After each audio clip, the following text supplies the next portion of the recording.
Hi everyone. Recently I've been coaching a lot of people on how to best brew a coffee I sent out for the Barista Hustle subscription. There wasn't much, only 60 grams, and there was a fair bit of anxiety about how to get the most out of the coffee before it was gone. A few people were curious as to why I recommended drip instead of immersion, assuming I liked the flavor of drip more. The real reason was because drip is actually much more efficient.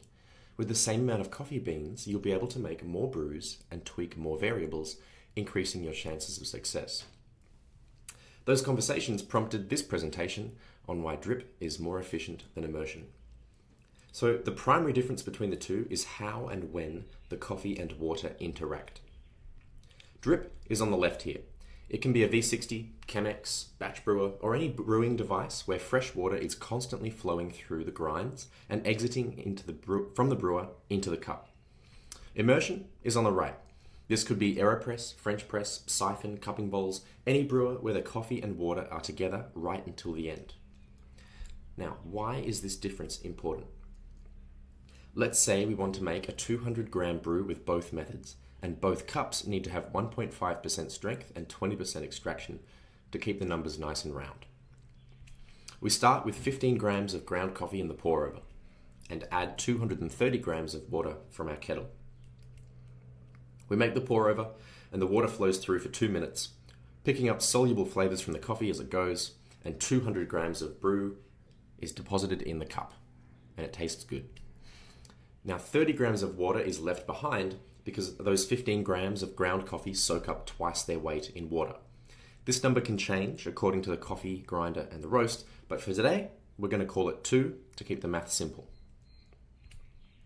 Our brew hit 1.5% strength and 20% extraction, just what we wanted.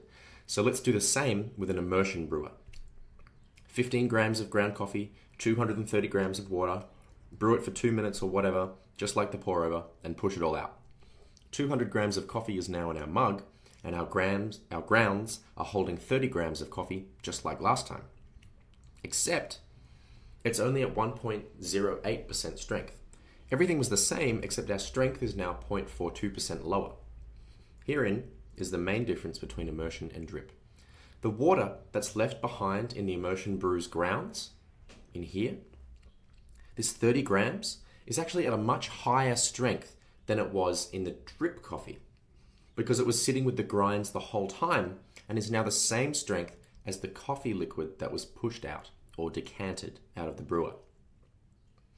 With the drip brew, that 15 grams of ground coffee is only tasked with bringing 200 grams of water up to our brew strength.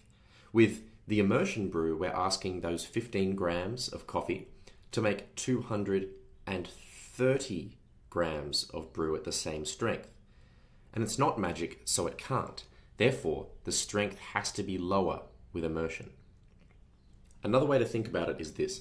We just brewed the same cup of coffee with 230 grams of water to start off with, and we aimed for 200 in each of the cups, except with the immersion brewer on the right here, we added in another 30 grams of water.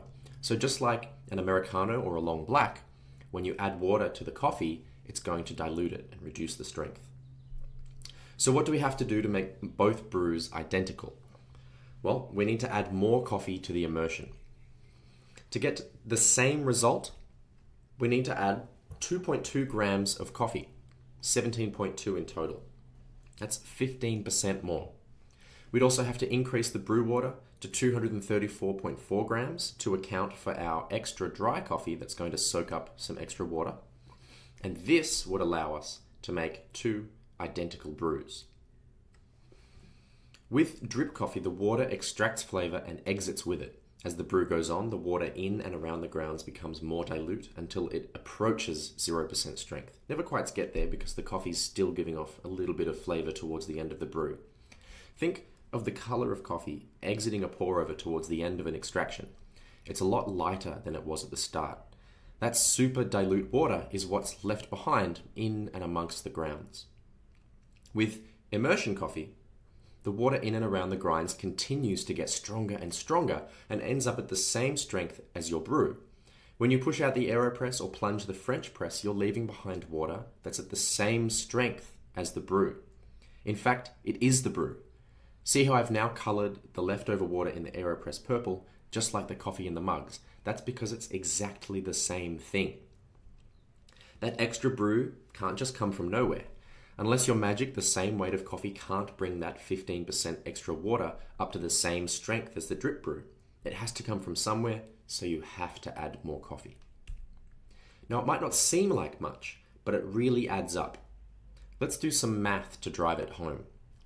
To make a 200-gram cup of drip coffee, you need 15 grams of grounds, and if you're using an immersion brewer, you need 17.2.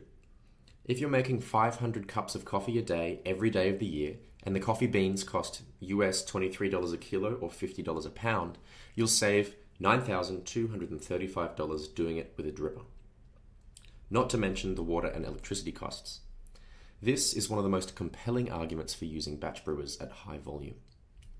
Looking at it another way, if you're starting with the same amount of coffee grinds for both methods and making 500 cups per day all year, you'll be producing 5,000 litres or 25,000 more cups of drip coffee. So long story short, you need to use about 15% more coffee when brewing with immersion, which means drip wins the efficiency race by a country mile.